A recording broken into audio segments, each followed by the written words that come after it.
welcome in to the All NBA show. No need to check your device. What you're seeing on screen actually is accurate.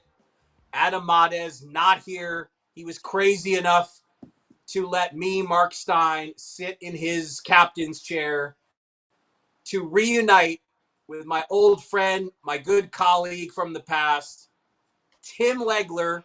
20 years ago or so, every Tuesday night, I had the privilege of being on a show with Legs, Greg Anthony, Rick Bucher, and this up-and-coming sports broadcaster. You might have heard of him. His name was Stephen A. Smith. Every Tuesday night during the season, we used to do a show called NBA Coast to Coast and yell at each other.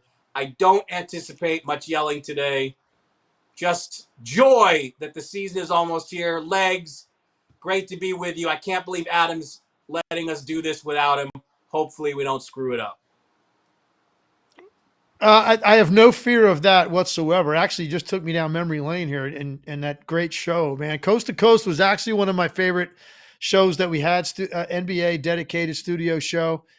Pretty cool concept, right, Mark? We would sit in a studio for 2 hours, basically during prime time at night, and there was live games going on all around the league, and basically we would check into a game and show, a couple minutes of action from the game live, and then come back to the studio and discuss whatever we wanted to, and bounced around the league. So we got to check in on, and then some nights they let us actually do the play-by-play and game analysis instead of the local broadcasters. So that was always fun too. But good memories, good times. I'm glad to be with you today, and you summed it up perfectly.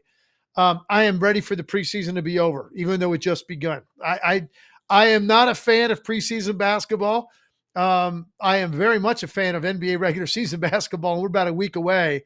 So I'm pretty excited to get the season started. I mean, it was 8 preseason games for every team when you played, and now it's like 4, maybe 5. Would you have preferred it this way? I mean, 8, going back to 8, man, that was brutal. There's thinking about just a lot of things were different back then too. We had the divisions mattered a lot more, and you played every team in your division 6 times. So like I remember those wars with like the Knicks and that Oakley front line. It felt like you were in an alley fight 6 times a year. You had to play those teams. Preseason was 8 games. Outrageous. Yes, sign me up for 4 or 5, which really means the starters for these teams really only get a couple of games because they're giving them nights off, even in the preseason, even the nights they play. Their minutes are in typically the high teens, the low 20s. It's just enough to sort of get your feet wet and get you ready for the regular season. And that's where we are. And everybody just hopes to get through it unscathed. Unfortunately, we've already had some injuries here piling up a little bit in the NBA preseason that are going to affect the start of the regular season. A zillion, way too many injuries. It's annoying, exhausting. Injuries suck. And we have had just way too many already in October, and we're not even at the regular season point yet.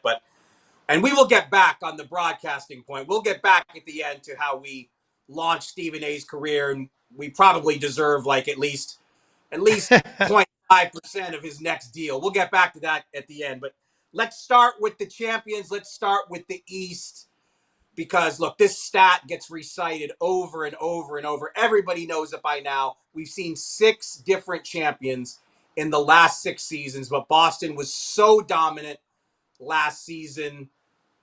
Look into the Tim Legler crystal ball. I mean, do you see them as overwhelming favorites to repeat, or are you concerned about their repeat chances? No, I think they certainly are going to be overwhelming favorites to win the Eastern Conference. I do think they did not get the best of what the West had to offer in the finals. I don't think that's the best team that you're going to face when you look at the talent in the Western Conference. Look, and Dallas is a really good team, and I thought they had a chance to get to the finals after they made those trades. And they brought in PJ Washington, they brought in Gafford. I was on them pretty hard. Everybody knows that from basically late February on. But I also think there were a lot of things that played out in the Western Conference that maybe some teams either dealing with injuries or teams weren't ready yet to make the leap. I think whatever version of team comes out of the Western Conference this year is going to be a much more significant punch to the Boston Celtics if that ends up being the finals rematch. I do think they're a prohibitive favorite in the Eastern Conference. It's interesting because they didn't really add anything. I mean, they're pretty much just running it back. Unless you want to make a case that some of their guys are better, Peyton Pritchard maybe is a year better. Sam Hauser, is he a year better, more impactful? They're role players. For the most part, they're running it back. And they're an interesting case, Mark, because rarely will you see a team win a championship, break through, and we know how many conference finals they had been to. They finally get there to the finish line with this Jayson Tatum, Jaylen Brown forward combination. They get there. Clearly the best team in the league in terms of their starting five.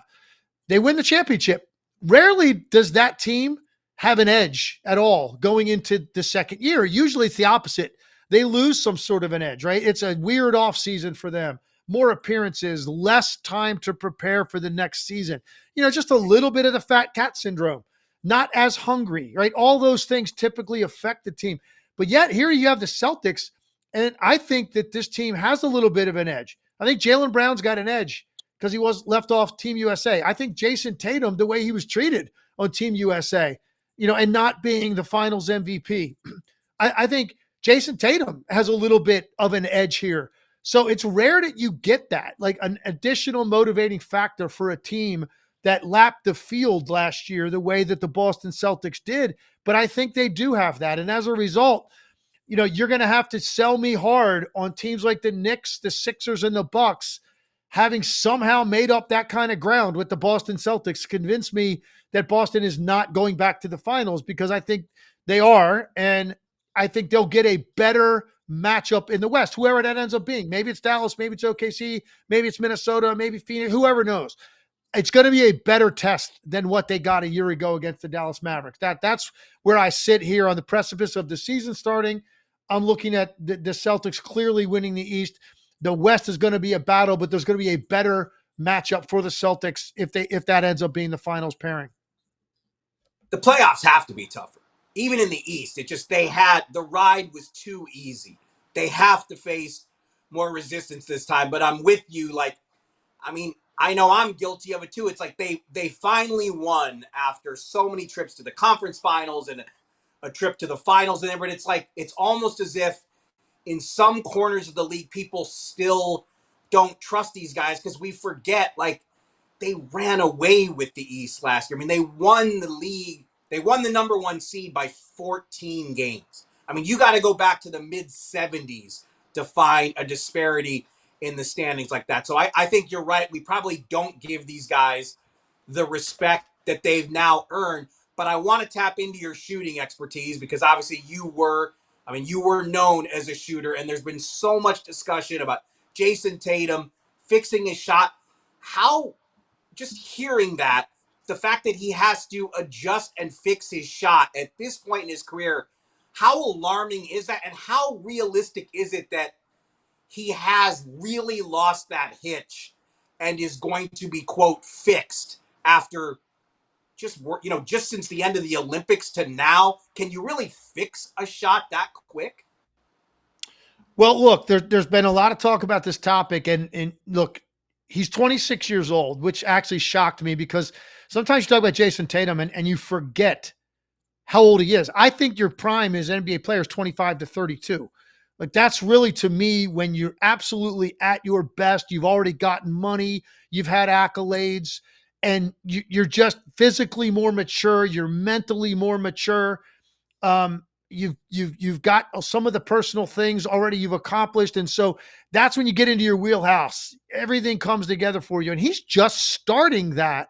So I do think there is time and room to improve a certain aspect of your game in that regard. Now, I've seen video of him here in the preseason and what his three-point shot looks like. I compared it to last year. Here's what I'm seeing. Off the dribble, it looks exactly the same. There is, by hitch, I want to make people clear on what we're talking about. The hitch is Jayson Tatum, particularly on catch and shoots, is dropping the ball from where he catches it down by his waist before he then starts the upward motion. So it's basically a quarter of a count longer to get it off than when you see like elite level shooters that can catch it in their chest or their torso area and take the ball directly from there to now the lock and loaded position for release. And it's going to improve your release time by, an eighth of a second, a quarter of a second, a half a second, whatever that ends up being. And people might think that's not a big deal. Here's why it is a big deal.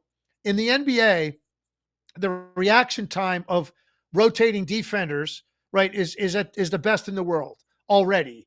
Now, you take guys with that kind of length, that kind of athletic ability, that kind of speed, and you are getting to a shooter a quarter of a second, an eighth of a second, a half of a later than you would have if the guy has to bring the ball down by his waist to get it off.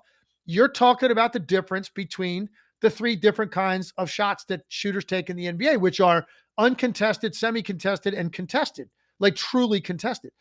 If you now have the ability to get off, even if it's a few shots a game quicker, that means you're getting them off at a more of a semi-contested to uncontested window visually of what you're looking at. Your percentages are going to go up. You're going to be less inconsistent from out there. And that's really what we're talking about here with this hitch being removed. I've seen video side by side. I've compared it. It is slightly better to my trained eye. And I teach a lot of shooting. I've taught pros. I've taught elite level college players. I've taught AAU. I've taught shooting at a really high level. I can see it with the naked eye. It is slightly quicker. It's nothing dramatic. And a lot of people might look at it and say, man, that's the same shot he had as last year. I can see a slightly perceptible difference. Is that going to translate to him making a higher percentage shots? We got to wait and see a larger sample size than preseason basketball. Show me 38 minutes against top tier rotations and good defenses, and I'll let you know. The other thing is, Mark, does he not have success early and then revert right back to old habits? Because that's typically what shooters do when they try to do something to their shot. The mechanics are there. You work on it all summer. You feel good about it. There's a million reps without hands in your face. And now here you are in the game and everything's sped up and defenders are flying at you and you're trying to get it off quicker. And now you're 4 games in and you're 2 for 19 from the 3-point line.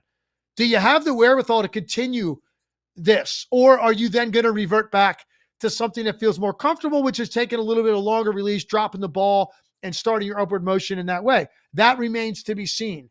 So I do think he's at the point in his career where you can do something like this and pull it off. I also think we've got to get a much larger sample size of what this looks like and see if there is any dramatic effect. I think Jayson Tatum's had enough playoff shooting struggles. That's what's leading to this. He didn't shoot the ball well in the finals last year, under 40% from the field. Right? So, and he did it in the Warriors series when they lost to Golden State. In the finals, he knows that he's got to be better in those moments. And that's what's even started this talk and started his mindset on being, I've got to improve my consistency with my shooting. And that's where this began. And now we've got to wait and see. Let's give the guy, give me 20 games at the start of the year and I'll have a much better idea how much he was effectively able to do it and what kind of success is he having with it. So it's down the road, but I do commend him for saying, hey, I got to be better than that, than I've been in big spots sometimes in the playoffs with my shooting. And that's what started the whole thing. And I'll give the guy benefit of the doubt that he's going to be able to pull it off, but we won't know that till we're a quarter of the way into the season. Yeah, look, it's a fascinating subject and something that we got to monitor because just, the Olympics stretched into mid-August.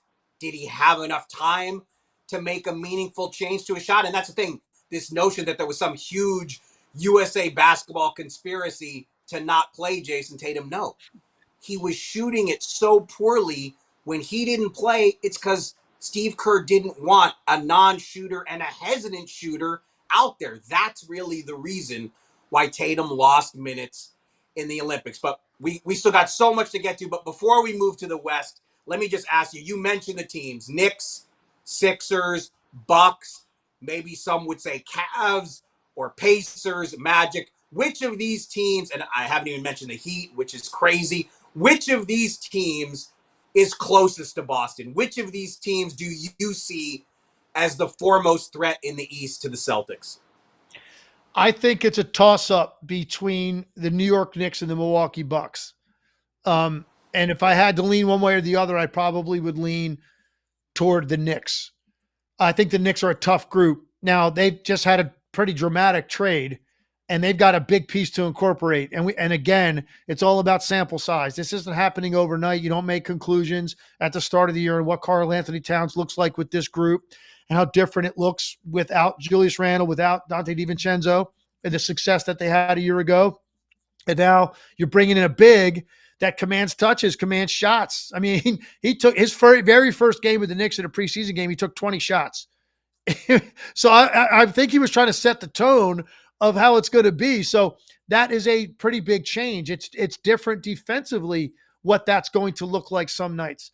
So if that all clicks and they're healthy this time around, going into the postseason, you add a Mikal Bridges and what that can do defensively for you on the perimeter. If Jalen Brunson is healthy for a 2-month playoff run, it doesn't get banged up and miss time. OG Anunoby is healthy for that period of time, and they blend in Karl-Anthony Towns. You get Mitchell Robinson back healthy. These are a lot of ifs because they were so decimated by injuries at the end of the year. I would lean toward the Knicks. I do think you're going to see a much better version of the Lillard-Antetokounmpo combination this year because I think Lillard went through a lot off the court. He went through a major adjustment on the court of not being the best player on his own team for the first time in his life. I think that's a major adjustment for a guy in terms of how you're thinking the game rather than just playing the way he did in Portland. You're going to see that take a step forward this year, those two guys. But having said that, I don't love like the things they've done around their roster. You know, is it enough to close the gap with Boston? Philly, I just flat out, I don't trust their health right now. Paul George already banged up in the preseason. Joel Embiid's having some knee issues. We haven't even got to opening night, and they're already dealing with issues with those two guys. So I think they've got to prove something to me. They're not going to get the benefit of the doubt out of me with their health. So that's why I would say Knicks Bucks are the two teams that are a little bit closer to Boston and Philly right now.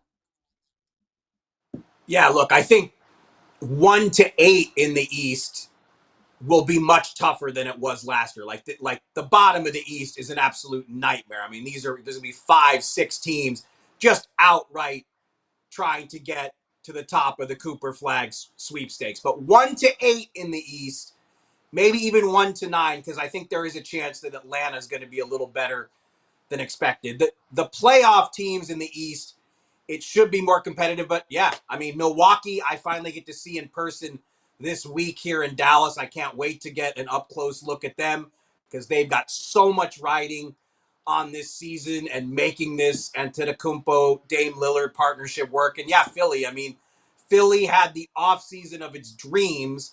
They achieved everything that they wanted to do. But like you said, with Paul George, knee hyperextension, and Embiid basically forced to sit out the whole preseason, the health questions have already started. And we're still almost a week away from opening night. So, all right, that is our broad look at the East. When we come back from the break, Legs and I will dig in here to the Western Conference. Get ready for the season ahead with quality shades built to last. Our friends at Shady Rays have you covered with premium polarized shades that won't break the bank. Shady Rays is an independent sunglass company offering a world-class product rated 5 stars by over 300,000 people. Their shades have durable frames and crystal clear optics, making them the perfect choice for all your outdoor adventures. And they have hundreds of options to choose from, so you're bound to find the perfect pair to match your style. They probably have a style in your favorite team's colors. Exclusively for our listeners, Shady Rays is giving out their best deal of the season. You head to shadyrays.com and use code AC35, and you'll get 35% off of polarized sunglasses. Try for yourself the shades rated 5 stars by over 300,000 people. Also want to tell you about Game Time. With killer last-minute deals, all-in prices, views from your seat, and the lowest price guarantee, Game Time takes the guesswork out of buying NBA tickets. You want to buy tickets to opening night next week in your city? Well, hop on the Game Time app right now and do this thing. There's the all-in pricing button right there in the top right corner of the front page. You click that, and when you scroll through, you're not going to be surprised by hidden fees, taxes, or anything else that's going on there. You'll know the exact checkout price whenever you select your tickets. So it takes all the guesswork out. And if you want to see what's going on in your area, maybe it's not an NBA game that you're trying to get to. Maybe it's a concert or festival, or you're just looking for something to do. Well, they've got all the events listed there, and they have tickets for all the events. And if you are going to an NBA game, one thing I recommend is you want to get the best deal, wait to the last minute. You show up, you park your car, everything, and then you hop on the Game Time app right when you're outside of the arena and you see what those last minute ticket deals, right when those prices begin to drop. They have those flash deals, zone deals, and last minute ticket discounts so you can get the best deal on the ticket you're looking to buy. Take the guesswork out of buying NBA tickets with Game Time. Download the Game Time app, create an account, and use code ALLNBA for $20 off your first purchase. Terms apply. Again, create an account and redeem our code. Help us out. Use our code ALLNBA for $20 off. Download Game Time today. Last minute tickets. Lowest prices guaranteed. We're going to move to the Western Conference now, where, unlike the East, there are literally, I think it's safe to say, there are 13 teams out of 15 with playoff aspirations. Pretty much everyone except Utah and Portland, I think, has convinced themselves that they should be in the playoffs, even if we're looking at your Houstons and your San Antonios, which, teams that obviously missed out last season. But I'm going to start. Who's your favorite? Can you pick out one team out of those 13 that deserves to be the West favorite like we see in the East with Boston? Yeah, I think it's very difficult to separate the top two in my mind, and that's Oklahoma City and Dallas. I think, Dallas is the team that got to the finals a year ago, despite the year that Oklahoma City had, number one seed in the Western Conference. I don't know about you, Mark, but I at no point really truly entertained the idea that Oklahoma City was getting to the finals. I just thought they were too young to go through that for the first time.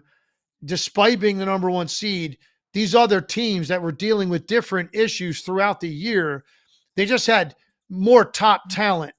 And I thought that eventually they're going to run into somebody in the postseason that's going to knock them off. So I didn't really entertain it. Now they go out, they add Caruso, they add Hartenstein. They're a much more believable finals team to me than they were a year ago. And I actually will go a step further. I think they're going to have the best record in the NBA. I think they're even going to have a better record regular season than the Boston Celtics do. They're going to win a ton of games. There's no doubt in my mind. They did it a year ago. They're going to keep their foot on the pedal, and they got much better with their depth and the guys that they added. They got tougher. I think they can win games defensively now, more so than outscoring you. So I think Oklahoma City's legitimately a title threat. I didn't feel that way about them last year. And then obviously Dallas went to the finals a year ago, and I think they went out and they added the perfect piece for them in Klay Thompson. He is a much more reliable shooter to space the floor over what they had from the guys occupying those minutes a year ago. It's that simple. And they got exposed in the finals against Boston. That 3-point discrepancy was not something they could possibly overcome. So they had to make a decision. Some of the guys that they had there, the Derek Joneses of the world, the Josh Greens, like guys like that were getting open looks and were being left unguarded. You're not going to get that with Klay Thompson. He is going to, first of all, he's going to make a higher percentage, but he's also just going to create opportunities for lob threats and for Luka and Kyrie, because you can't leave the guy the way that you could the guys they had a year ago. So I think both of those teams, to me, are toe-to-toe, and I put them slightly ahead of a team like Minnesota. But I do think they get their own shelf, the way I describe it, in the West. They're on the top shelf. And either one of those teams, go ahead, make a great argument. I'm curious to get your thoughts. Who do you think, if anyone, has separated themselves going into the season as a legitimate finals threat? Well, look, I think Oklahoma City is on its own shelf in terms of the regular season. Just like I would have said about the Sixers, the Thunder had a dream offseason to get Hartenstein and Caruso. They couldn't have drawn it up any better. Just those are two guys who so perfectly addressed Oklahoma City's needs. And like you said, I mean, you just said you think the Thunder can have the best regular season record in the league. And so I think that feeds right into it. That for me, on a regular season basis, I do put the Thunder kind of ahead of everybody in the West. But then, I guess in the next, I have Dallas, Minnesota, and Denver kind of in my next tier, right on the Thunder's heels. But look, that's looking at it through a regular season lens.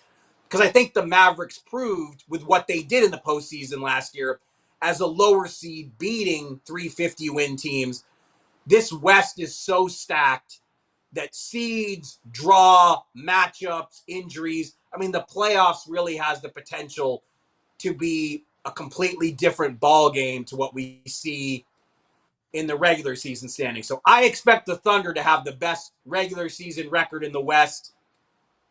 But I don't know. I'm like, you could almost name any team in the West to me, and I'd rather have the field if we're talking about winning this conference, because I just think winning this conference is it's almost like it doesn't get recognized that way, but it's almost like a championship unto itself because there are so many good teams in the West. I think you make a good point. I will say this. I'm a little bit worried about Denver going in to the year. I don't, with these other teams that we just mentioned, clearly Dallas, I think you can make a case better. Oklahoma City, clearly make a case they're better. Minnesota, look, we're wait and see, but I think some people think, hey, that's going to be better. Julius Randle, and you get DiVincenzo in that trade. Chemistry-wise, could be better. I think you're a little bit deeper. You also added Dillingham. I think Minnesota, you can make an argument better. I don't know if you can make an argument that Denver's better than they were a year ago. So I'm a little worried about them. There's a couple other teams I want to quickly just mention that were not really regarded in this way a year ago, but are going to make it very interesting in the West. I think Memphis is, to me, the biggest wild card in the entire league. You're now incorporating a team, if they're healthy, with Ja Morant on it. You never really saw Marcus Smart a year ago. You never saw that team complete. And that could be a totally different feel if they get out of the gate quickly and they're winning games early. You might have a top 4 team on the West in your hands. And then Phoenix, I think you're going to see a significantly improved product this year out of the Phoenix Suns. I really believe that. I think they're deeper. I like their offseason that they had. I think Ryan Dunn could be an X factor for them in cracking the rotation as a rookie. And then the Mike Budenholzer factor. Just a different voice, a different level of respect, I think, that he can get from this particular group. And you would have to assume they're going to play more games together than they have since they put their top 3 scorers together. So I think those two teams are super interesting to me on that next tier. Well, it's interesting. You anticipated one of my next questions, so I'm gonna follow your lead here. I mean, you mentioned Denver, and certainly the signs that have been emanating from the Rocky Mountains since the summertime. There is cause for concern. A year ago, it was letting Bruce Brown leave without compensation. This past summer, it was letting KCP leave without compensation. And even this week, Michael Malone was asked, to gauge, do you see a hungry group, basically, is what he was asked. And he said something to the effect of, I haven't seen many signs of it yet. So we know the Nuggets, they brought in Russell Westbrook for an infusion of energy and pace and intensity. But yeah, I mean, the Nuggets, there are a lot of question marks. But, you mentioned Memphis, great description to call them the wild card of the West, because there's a lot of that talk that they could be a top 4 team. They could maybe even go higher. And there's no question that on talent, they've got a solid roster. But man, they just had so many injuries last year. And even they have begun this season with injuries. I was at their first exhibition game in Dallas, and Ja Morant hobbled off the court twice, and everybody's kind of like holding their breath, even though it was just a minor ankle tweak. But I just wonder about Memphis. Last season, they set records for player games lost, starting lineups, how many players they had on the roster. Can you really recover from that? And just, you can't just assume good health. Zach Edey has looked fantastic early and looks like a real rookie of the year contender, but I just wonder about Memphis. Like, are they just are they really going to bounce back with the kind of health they need to contend? Yeah, look, I think look, you have to take a serious leap of faith, blind faith in them. I agree. Look, you have every reason in the world, everybody is to be skeptical. I'm skeptical, but it's this weird team completely off the radar last year in the NBA. We didn't pay attention to the Memphis Grizzlies at all the entire season. And you just look, health is a major consideration for them, but if they can pull it off, John Morant, Marcus Smart, Desmond Bane, Jaren Jackson Jr., and Zach Edey. That's a really good starting five. And then they've got pieces on the bench as well. So that's one I want to watch. But as we start here with a week to go before we play real games, I think Oklahoma City, Dallas, to me, have separated themselves a little bit. What I want to see about Dallas, Mark, more than anything, they haven't really had that big time regular season since Luka's been there. I'm talking about where you're near the top of the West all year, or you're approaching 60 wins. They haven't been in that category. As a result, Luka Doncic has found it really tough sledding in terms of like real MVP consideration, because that has to come. I wonder if this is the year. Is this the year that Dallas gets into the top 2-3 early and they stay there all year long? That's what I'm waiting to see out of the Dallas Mavericks, rather than having to play on the road every round in the playoffs. Like, can they get to a point where they're hosting a round or two to start off, or three? Who knows? If they end up really hitting, they could have the best record in the West. I want to see that, a regular season out of Dallas that where you're taking them really seriously all year, rather than just in these little spurts that they give you when they play really well for a couple weeks. Yeah, look, that would obviously help, because I don't think any team, it's certainly not ideal to have to go on the road every single round of the playoffs if you're trying to win a championship. It just, you never, I think Houston did it in 95 when you and I were both young, but I mean, that is not the ideal path to try to do it as a 5 or a 6 seed or whatever it is. But I also wonder, even if Dallas is fortunate enough to be a top 2 team in the West this season, can anyone in the West win 60 games? I don't think that's within reach. I mean, in the East, because you have so many bad teams at the bottom of the conference, Boston won 64 last season. I do think it's possible in the East. In the West, I guess last year, we did have these teams the top teams won 57, which is pretty impressive. But I feel like the West is even tougher this year than it was last year in terms of depth. I think that's really fair. It's going to be a slugfest. Because even those next tier of team in the East that we didn't really get to, Orlando's, the Cleveland's, the Indiana's, man, those are good teams that are hard to play against. And, Cleveland had a coaching change. Orlando got KCP to go with a very young core. And Palamecker is the real deal. And then you've got Indiana that made an improbable conference final run. And they get Benedict Mathurin back. So, again, you just keep all these teams. I feel like I'm listing them all and I'm saying why they're better. And I think that one team out West that I don't feel that way about, that's considered a top team, is Denver. So I'm really curious to see who breaks out of the gate early and who are going to be our major talking points a month into the season. Well, how crazy is it that we've been going for more than 10 minutes on the West here, and we have mentioned nobody in California, where I think you are currently standing. No Lakers, no Clippers, no Warriors, no Kings. Give me your snapshot of what you see for the California franchises. Super good, super interesting point you just made. Now, Clippers clearly, to me, taking a step back.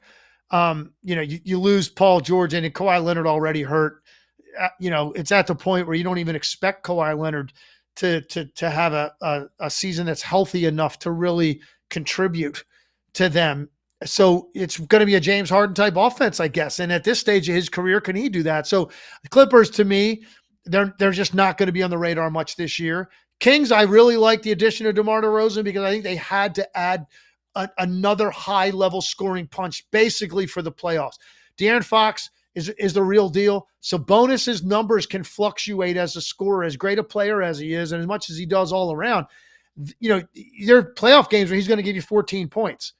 In big playoff games. And they needed a guy that's a big-time contested bucket getter with a lot of playoff experience. They went out and got him. Now he's a different style than what they play. So let's see what that looks like. But overall, I think the Kings are better as a result. They're more credible to me adding him. Lakers didn't change a whole lot. They don't feel fresh to me.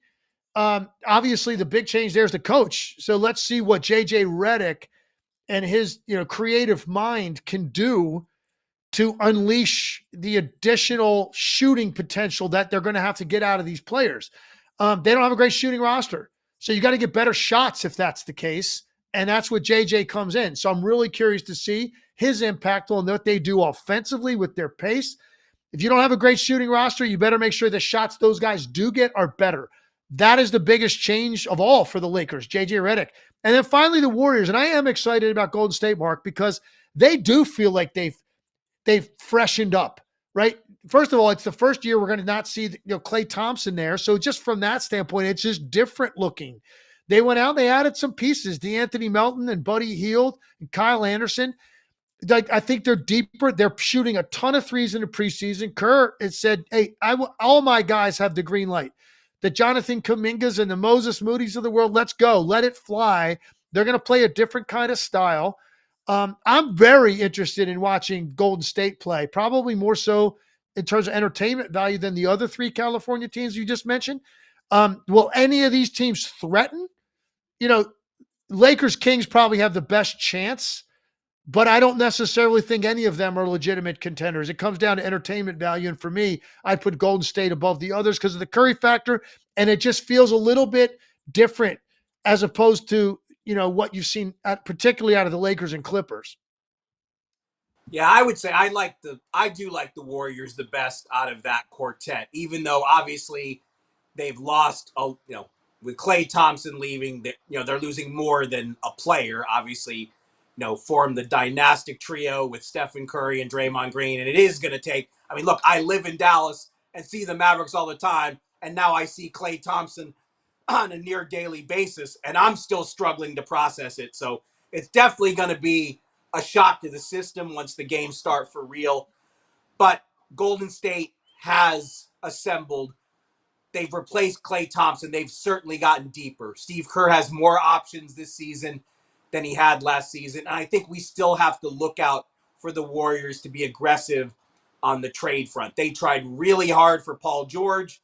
They made a very serious trade run at Lauri Markkanen, and that basically signaled what Golden State's intentions are.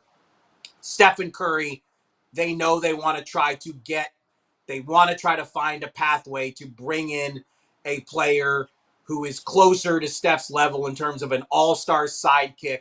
Markkanen was kind of the dream target for what he can do positionally as a 7-foot guy who can go all the way out to the three-point line and help at the rim defensively. They couldn't get him, but I think that did signal just how aggressive Golden State is going to continue to be. And all right, look, I think we covered a lot of Western Conference ground. Stick around. We got one more segment to come. We will talk about teams in both conferences not projected to make the playoffs, and we'll do a little personal question time with Legs. That's next as the All-NBA show continues. I want to tell you about a new partner we have here on the All-NBA show, Constant Contact. Let's talk about goals for a minute. How are you tracking with the ones you set for your business? Are you close? If not, do you know why you haven't hit them? I set a lot of goals. We want to grow this show this year on social media. We want to make it better content, bringing new people in to really give you the best in-depth NBA coverage. And I have all kinds of metrics that I'm always aiming to hit, and I follow them closely day by day, week by week, month by month, and of course, year by year. And if you have year-end goals, Constant Contact has what it takes to help you meet them faster. No matter how experienced you are with digital marketing, Constant Contact has the tools to make your marketing run smoother. Sell more, raise more, and build more genuine relationships with your audience with Constant Contact's suite of digital marketing tools, all made to fast-track your success. You no longer need to struggle with expensive, slow, and unmeasurable approaches to marketing your business. Tap email marketing that helps you create and send the perfect email to every customer. Own the smartphone by adding texting to your marketing strategy, and connect with over 2 billion people on social media with an all-in-one tool for posting and sharing. You can sell more online in less time with Constant Contact's powerful e-commerce tool, and you get all the automation, integration, and reporting tools that get your marketing running seamlessly. Join the thousands of businesses and millions of people who trust Constant Contact with their marketing success. Time to put the go in your 2024 business goals with email, social, SMS, and customized marketing campaigns built for you in just a few clicks. Ready, set, go to constantcontact.com/allcity and start your free trial today. Go to constantcontact.com/allcity for your free trial. All right. We've looked at the Eastern Conference in depth. We've looked at the Western Conference in depth. But our focus to this point has been on the teams that we think can do something, can go into the playoffs, win a round or two, contend for championships. But I want to ask you, just as someone who loves this game, loves this league, this season, when you're in Bristol and you got 7 TVs on and you're trying to keep track of all these games at once, like, what are the non-playoff team? Give me a non-playoff team or two that you really are interested to see, that you're going to watch, even though we're not really expecting them to do anything in the playoffs. All right, I've got 2 I'm going to talk about real quickly. One quicker than the other. And they're both in the Eastern Conference. And one of them, Mark, was a team that I did not feel this way about at all last season. I mean, you couldn't have paid me to watch them play last year. But I'm talking about now looking at some changes they made and having called one of their preseason games, and that's the Detroit Pistons. So I think they're going to be the most improved team in the NBA, one of them. And I don't necessarily mean by just raw win total, right? There's going to be other teams that are going to fall in. Memphis, we already talked about, is clearly would be the front runner for the biggest increase in win total if those guys stay healthy based on the year that they had, right? That's an obvious one. But I think Detroit, in terms of the product that you watched a year ago, and remember, they went through that historic losing streak.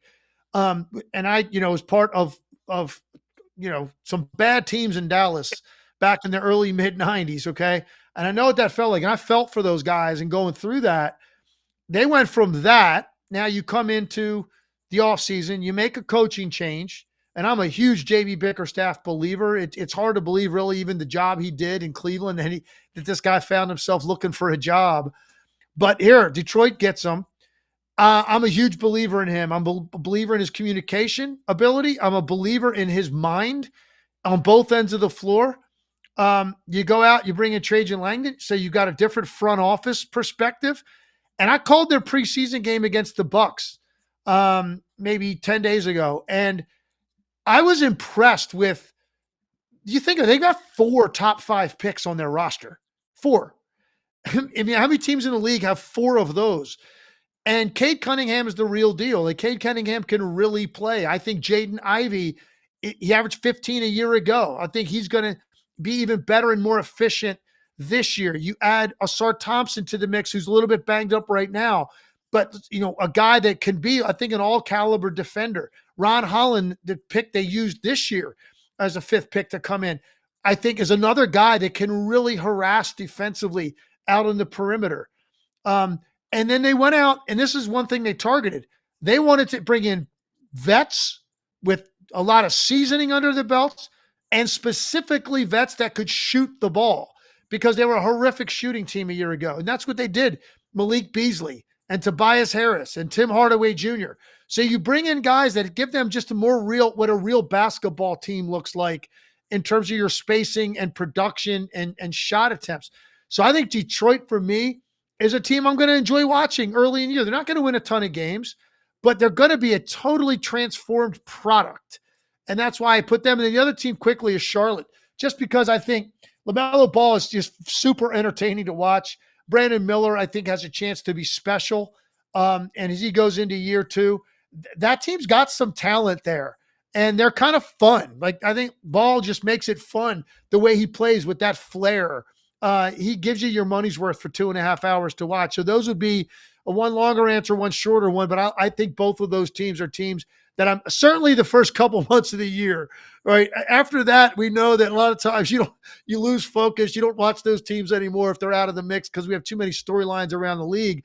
But I'll watch each of those teams early in the year and see if anything I just said proves to be true. I 100% would have gone a big fat 0 for 2 trying to guess because I never would have thought you nominate either of those two teams.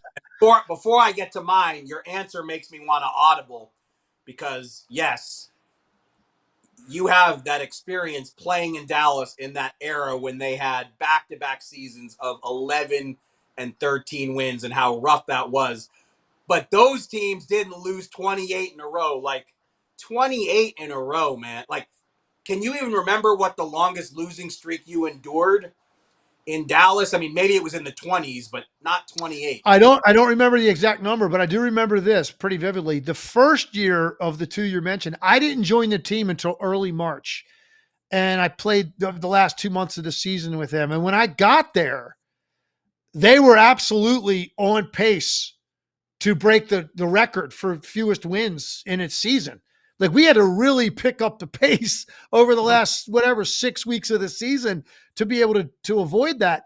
Jimmy Jackson was their top draft pick that year. He held out. You don't see that anymore in the NBA. Jimmy Jackson held out and signed, I believe, like the same week I joined the team. So March. he and I both get there at the same time, and we had to play much better down the stretch to avoid that. And we ended up getting 11 wins and avoiding it. So I don't remember what the longest losing streak was during that time. I don't think it was that long after I got there. They probably had a really long one earlier in the year before I joined the team because of what their record was when I got there. It must have been the case. And then we had certainly, I'm sure, something pretty long the second year. We won 14 games, but it never got to the point of what Detroit was going through a year ago. I just remember being very, very grateful we were able to get some wins late in the year on that, my first year in Dallas, to avoid, that 9-win 76er team from back in the 70s. Yeah, so I got to ask you even one more. So I think that was 92, 93. So what was that like for you when the phone rings, you're going to the NBA, but you have to join this team that is not even on a 9-73 pace? Like, what were the emotions when that? Well, okay, so for a guy at that point who had been on, I had multiple 10-day contracts. I was in the CBA, which for people that don't know is basically the G League. I was in the CBA. I was in Europe at that point, bouncing around, man. And so I remember I had a huge game in the CBA, upper 40s, close to a 50-point game. I get a phone call after the game. I'm being picked up by the Dallas Mavericks. And of course, I studied the league. I knew what kind of year they were having. What was interesting about it was they had fired Richie Adebayo that year. Garfield Hurd was the interim coach. His assistant was Brad Davis. I flew in, and I don't remember where we were, but it was on the road. I flew to meet the team, and they called me up to the hotel suite to have a conversation with me. I haven't even met the team at this point, none of the players. And I remember they said something to me that in a lot of ways unlocked something in me, and I think it actually transformed the rest of my career. Basically, they said, listen, we're not very good. We don't have any shooting. We know you've been kind of in and out of the league and bouncing around, but we don't think you've ever really been given that opportunity to just play through mistakes and play through missed shots and just not worry about being on a 10-day and not worrying about coming out of the game if you make a mistake, because we think you have the talent and now we're going to give you the opportunity. So really from the beginning, before I even played a game, it was, you're kind of here for the rest of the year and we're going to let you play. Like, you're in the rotation. We're playing you tonight and you're going to be out there and we're going to find out if you can sink or swim at this level. And it changed everything, Mark, for me mentally, just knowing I could go out there and miss 2 or 3 shots if that's what happened. And I was going to get 3 more like in that half. And I played really well for them. The crowd reacted to me really well, gave me a lot of confidence because I was playing hard. I was knocking down shots. Everybody likes shooters. I was shooting the ball well. It led to my second year there where I was basically like the 6th man for that team. And then that led to setting up really the rest of my career. Golden State, Washington, I ended up leading the league in 3-point shooting and won the 3-point shootout. That happened after I left there and went to Washington, but it was all that entire thing. The stage was set by Garherd and Brad Davis basically telling me we're going to let you play no matter what. And I needed to hear that. I needed to feel what that was going to be like because I knew I had the ability, but I was pressing too hard to make shots. And you can't play that way as a shooter. You've got to relax. They allowed me to relax, and the rest is history. I played the next 8 years straight in the NBA. And now you're even more popular in Dallas because of last year when you repeatedly touted the Mavs as a team that was going places after their midseason trades. And now the locals here in Dallas, they want to retire your number 23. Let's do it. That's one way to get it done. LS podcast and give you a hero's welcome to town. So that will be coming down the road. Hey, that's my kingdom, man. They're my people. They're my people. They love you. It took on a life of its own a year ago, but I was just giving my honest opinion. But man, the people in Dallas definitely jumped on that because they felt slighted, I think, by some national media along the way. And I just thought that those trades, I thought completely addressed what they lacked. And with the special talent that Luka is and Kyrie, and they meshed better last year, I saw a path to get to the finals, and they ended up doing it. Now the encore is going to be tougher. I'm ashamed, though, because I used to love the CBA and follow it pretty closely, and I'm so mad at myself. I don't remember where you were when you got that call from the Mavericks. What team were you playing for at that point? I was playing I only played for one franchise. It was the Omaha Racers in Omaha, Nebraska, but they started out my very first year right out of college. I played in Rochester, Minnesota. That team, that franchise moved to Omaha. So it was technically the same franchise.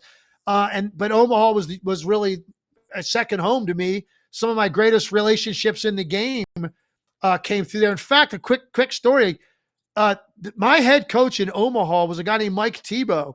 Mike Tebow is the head coach of the Washington Mystics in the WNBA, who won a championship a few years ago. One of the all-time great WNBA coaches. He'll go probably into the Hall of Fame when his career is all said and done. He was my head coach in Omaha, and he had been a Lakers and Bulls assistant and scout, and then he gets the head coaching job in the CBA, and he unlocked a lot for me offensively as well, too.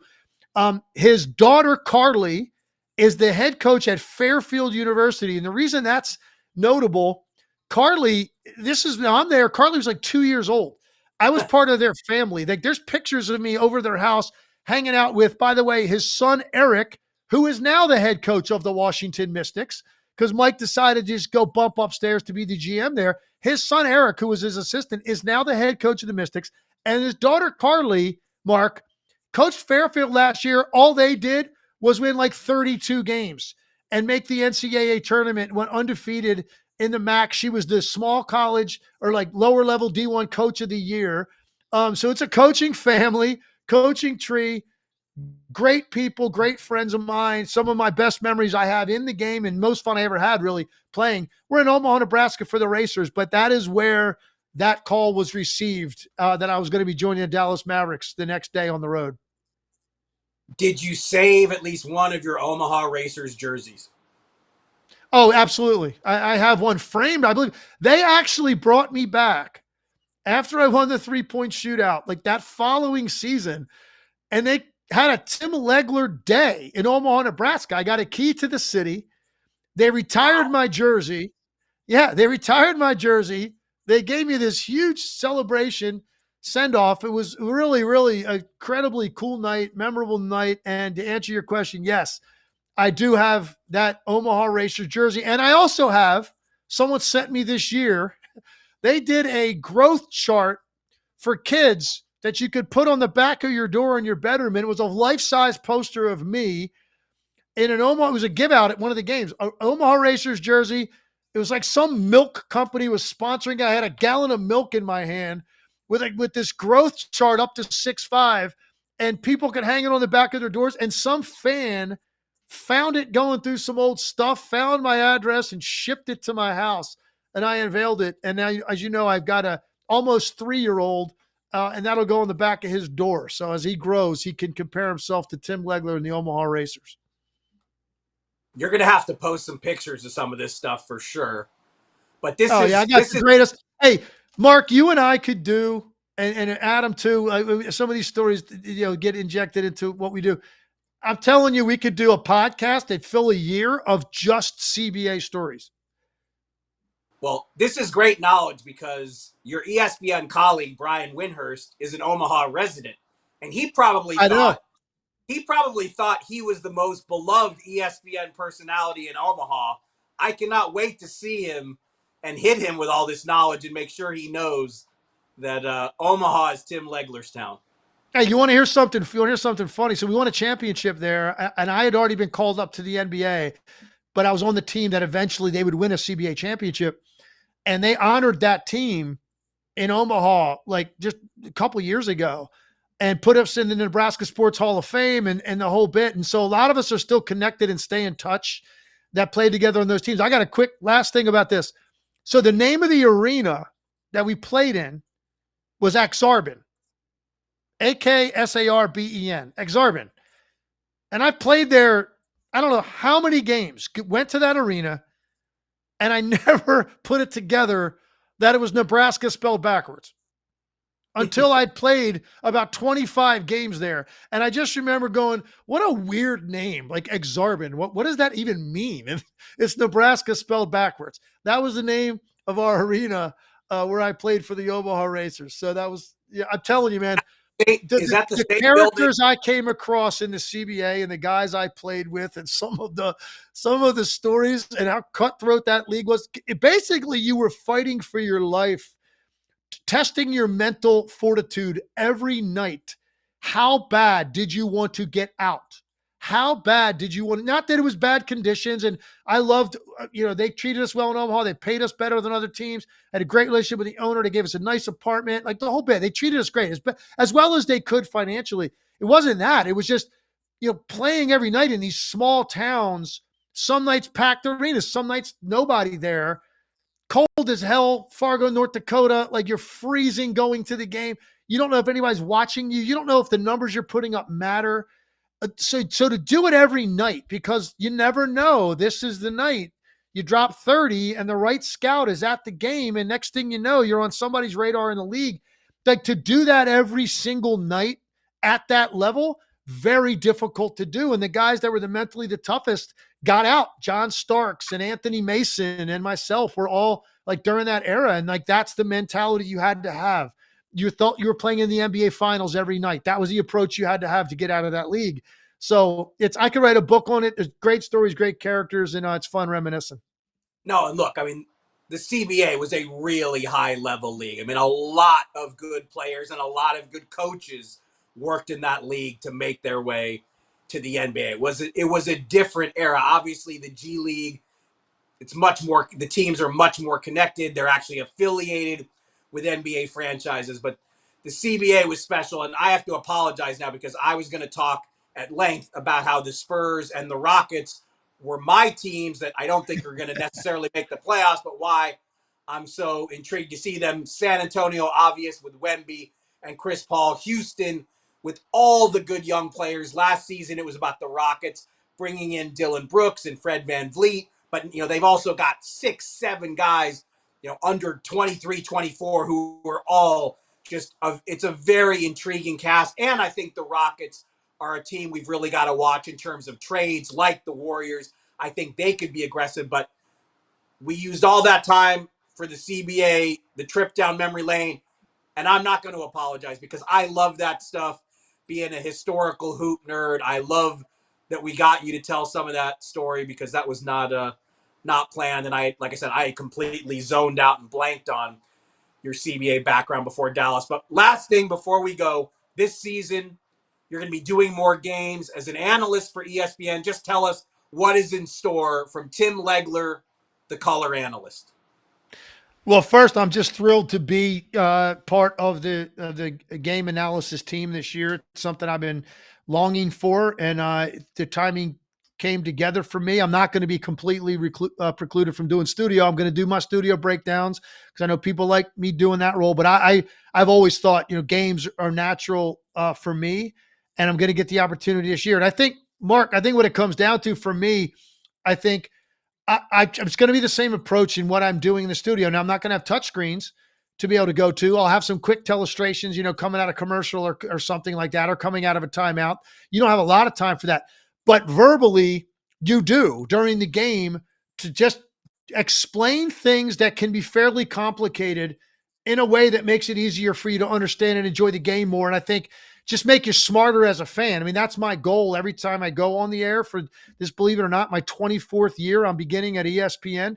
And that's always been my goal, to say something that's maybe a little different than anywhere you heard anywhere else, man, and make you a little bit smarter. So the next time you watch, you're looking for something that you weren't before that makes a lot more sense to you. And I also like to kind of give the game a context from something I'll see early to something I'll see later, and tying those things together, an adjustment or something that hasn't been adjusted to, and something that's, been a storyline throughout the game that's had a major impact on the game. And then finally, one of the things I think that I try to do every night when I'm on the air, I want to find that really important 3 to 4 minute stretch that is not going to be talked about in the highlights. That's not going to be talked about by people after the game. Typically, that's not going to be broken down, that had a major bearing on the game.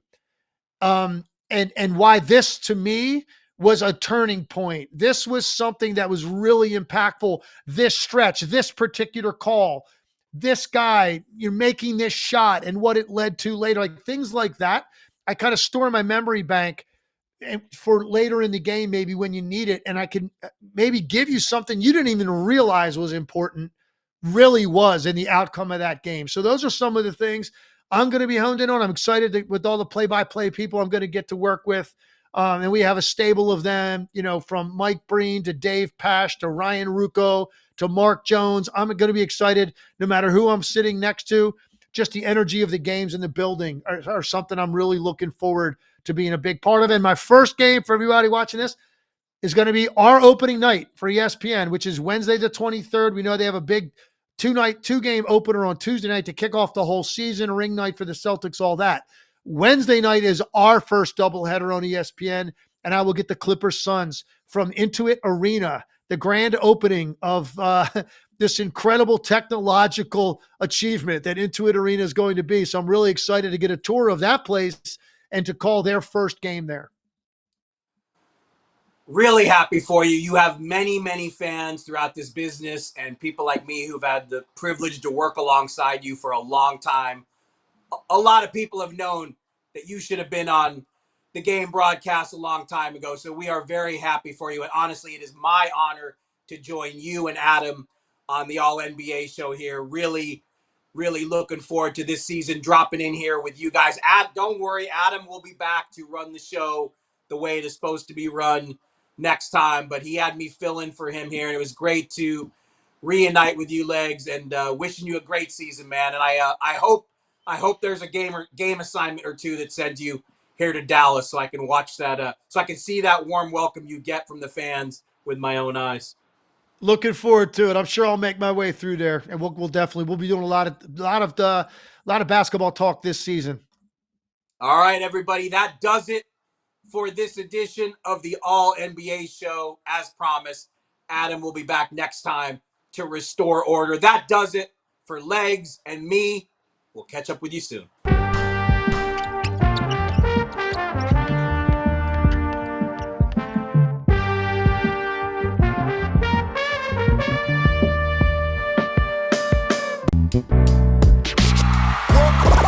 Y'all silly like the mayor.